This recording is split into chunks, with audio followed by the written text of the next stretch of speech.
এই জায়গা ছাড়া আমগো বাড়ানোর কোনো বিকল্প নাই। জায়গা ভাগ হচ্ছে, জায়গার অর্ধেক আমার কাকা, অর্ধেক আমগো রাস্তা জায়গা থাকি ভাগ হচ্ছে। লক্ষ্মীপুরের রামগঞ্জে ৩ দিন যাবৎ গৃহবন্দী হয়ে মানবেতর জীবনযাপন করতেছে ৩টি পরিবার। ঘটনাটি ঘটেছে ১০ নং বাট্টা ইউনিয়নে ৬ নং ওয়ার্ড গুস্তার পাটোয়ারি বাড়িতে।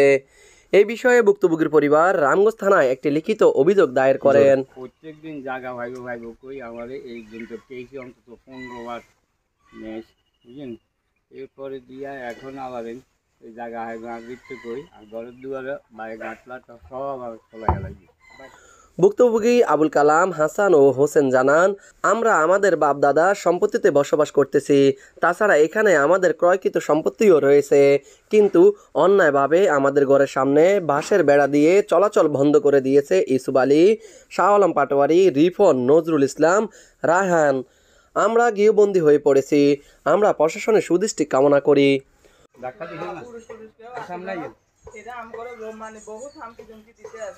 লাড়ি ছড়া সব কিছু তো বাইরে আছে মারি লেব এর জায়গা এর ঘর আমগো এখানে কোনো কিছু না, আমগো এখান থেকে উঠে করে দিই অথচ এটা আমার কিনে অথচ এটা হচ্ছে ৩০০০।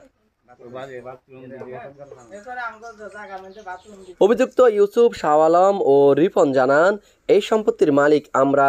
আবুল কালাম আমাদেরকে এই সম্পত্তি বুঝিয়ে দিবে বলেও এখন পর্যন্ত বুঝিয়ে দেয়নি, তাই আমরা নিজেরাই তাদের ঘরের সামনে বাঁশের বেড়া দিয়ে দিয়েছি।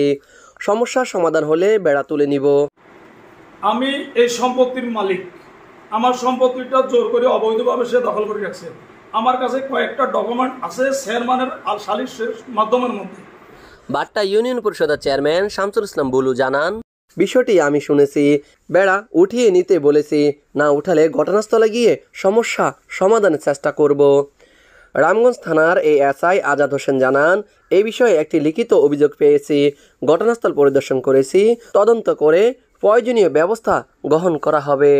Mohammad Raju Hossain, RSN TV, Ramganj, Lakshmipur.